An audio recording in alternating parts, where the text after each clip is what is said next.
Welcome to my YouTube channel. ඉතින් ඔන්න අද වීඩියෝ එක පාඩම් කරන්න කම්මැලි අයට වගේම කොච්චර පාඩම් කරත් පාඩම් මතක හිටින්නේ නැහැ කියන අයට try කරන්න පුළුවන් සුපිරිම ටෙක්නික් එකක්. ඉතින් මේ ටෙක්නික් එක මමත් O level කරන කාලේ A level කරන කාලේ වගේම යුනිවර්සිටි එකේදී try කරලා තියෙනවා. නමුත් මම මේ ටෙක්නික් එක ගැන අහලා තියුන්නේ නැහැ. ඉතින් මට හිතුණා මේ ටෙක්නික් එක ඔයාලත් එක්ක share කරගන්න. මොකද ගොඩක් වෙලාවට ගොඩක් දෙනෙක් කියන දෙයක් තමයි කොච්චර පාඩම් කරත් පාඩම් මතක හිටින්නේ නැහැ කියන එක. අන්න ඒ නිසා පාඩම් කරන එක ආසාවෙන් පාඩම් කරන වගේම ඔයා පාඩම් කරන හැම කරුණක්ම හැමදාටම මතක තියාගන්න පුළුවන් ඔයාට try කරන්න පුළුවන් සුපිරිම ටෙක්නික් එකක් තමයි අද වීඩියෝ එකෙන් කියලා දෙන්න යන්නේ. ඉතින් ඔයත් පාඩම් කරන එක එපා වෙන දෙයක් විදියට දකිනවනම් කොච්චර පාඩම් කරත් ඒ දේවල් මතක තියාගන්න බැරි නම් පාඩම් කරන්න ගොඩ වෙලාවක් ගත කරනවා නම් අනිවාර්යයෙන්ම වීඩියෝ එක මිස් කරගන්න නැතුව අවසාන වෙනකම් බලන්න කියලා මතක් කරනවා. මොකද මම හිතනවා මේ වීඩියෝ එක ඔයාට ගොඩක් වැදගත් වෙයි ඕනිම දෙයක් සරල විදියට මතක තියාගන්න කියලා.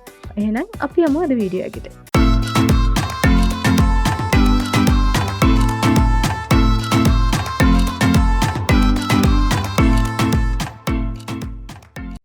ඉතින් අද කියලා දෙන්න යන්නේ ෆයිනමන් ටෙක්නික් එක ගැන.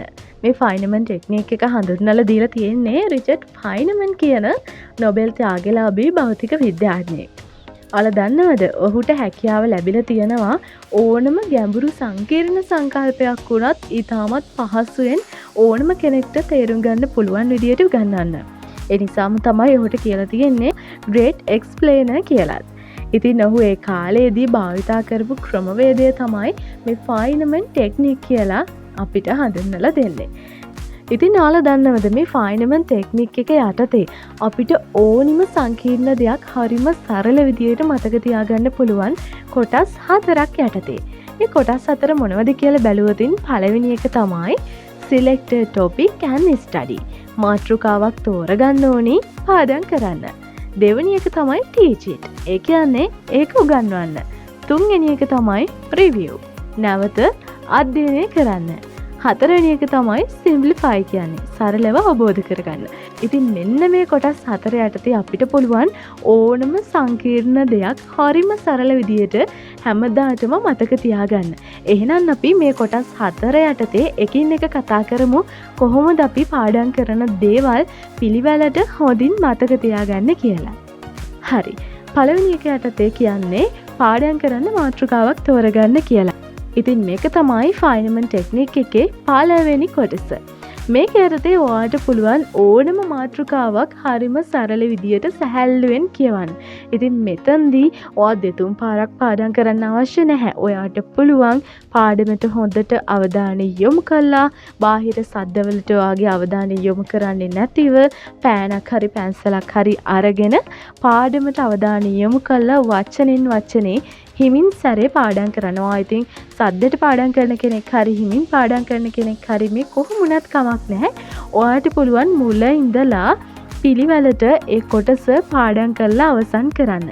ඉතින් මේ විදිහට ඔයා පාඩම් කරලා අවසන් වුණාට පස්සේ ඔයාට පුළුවන් කොලයක් අරගෙන ඔයා පාඩම් කරපු දේවල් ටික ලියන්න. ඉතින් සාමාන්‍යයෙන් අපි ෆිල්ම් එකක් හරි ටෙලි නාට්‍යයක් හරි බැලුවට පස්සේ අපි ඒක තව කෙනෙක්ට කියනවා නම් අපි දෙබස් ගානේ කියන්නේ නැහැනේ. අපි ඒකේ උන දේවල් හරිම සරල විදියට කියනවා. ඉතින් ඔයාට මෙතනදී පුළුවන් ඔයා පාඩම් කරපු දේවල් වල තිබුණු දේවල් හරිම සරල විදියට ලියන්න. ඉතින් පොයින්ට් විදියට ඔයාට මේක ලියන්න පුළුවන්. ඉතින් මේ විදියට ඔයා ලියාගෙන යනකොට යම් කිසි තැනක අමතක උනොතින් ඔයාට පුළුවන් නැවත පොත පෙරලලා හරි ටියුට් එක පෙරලලා හරි බලන්න කොතනද මට අමතක වුනේ කියලා. ඉතින් ඒ තැනත් බලාගෙන ඔයාට පුළුවන් නැවතත් ලියන්න. ඉතින් මේක හරියට ෂෝට් නෝට් එකක් වගේ. හරි. දැන් ඔයා ඒ කොටසට අදාළව ෂෝට් නෝට් එකක් හදාගෙන ඉවරයි. දැන් තියෙන්නේ ෆයිනමන් ටෙක්නික් එකේ දෙවෙනි කොටස. ඒ කියන්නේ teach it. හරි. දැන් ඔයාට පුළුවන් ඔයා ඒ හදාගත්ත කටුසටහනත් එක්ක ඒ දේවල් ටික කාට හරි උගන්වන්න. ඉතින් මෙතනදී ඔයාට පුළුවන් ඔයා ඉස්සරහ ඔයාගෙන් ඉගෙන ගන්න ළමෙක් ඉන්නවා කියලා හිතා ගන්න පුළුවන්. එහෙම නැත්නම් ඔයාට කණ්ණාඩිය ඉස්සරහට ගිහිල්ලා මේ දේ කරන්නත් පුළුවන්. ඉතින් ඔයා හිතන්න ඔයා තමයි දැනට ඉන්න මේ විෂයට ඉන්න හොඳම ගුරුවරයා කියලා. ඉතින් ඔයාට දැන් සිද්ධ වෙනවා ඒ පාඩම හොඳටම තේරෙන්න ඔයාගේ ශිෂ්‍යයට උගන්වන්න. ඉතින් ඔයා මේ විදිහට එයාට උගන්වගෙන යද්දී යම් තැනක හිර වෙනවනම් ඔයාට පුළුවන් නැවත ඔයාගේ පොත පෙරලලා බලන්න කොතනද මට බැරි වුනේ. කොතනද මට මිස් වෙලා තියෙන්නේ. ඒ කොටස් නැවත බලලා කිසිම ප්‍රශ්නයක් නැතුව නැවතත් උගන්වන්න. ඉතින් ඔයා මෙතනදී ඔයාගේ ශිෂ්‍යයට හොඳටම උගන්වනවා කියලා හිතාගෙන ඒ පාඩම උගන්වන්න ඕනේ. දැන් ඔයා ඒ පාඩමෙන් 60%ක්ම අවබෝධ කරගෙන ඉවරයි.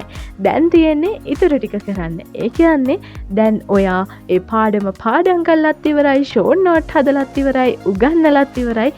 දැන් ඔයාට පුළුවන් ඔයාගේ S2 වහගෙන රිවිව් කරන්න. ඒ කියන්නේ ඔයාට පුළුවන් මතක් කරන්න. මෙතනදී ඔයාට පුළුවන් ඔයාගේ S2 වහගෙන ඒ පාඩමේ තිබුණු දේවල් මුල ඉඳලා අවසානය වෙනකන් එක පෙළට ඒ ටික මතක් කරගෙන යන්න.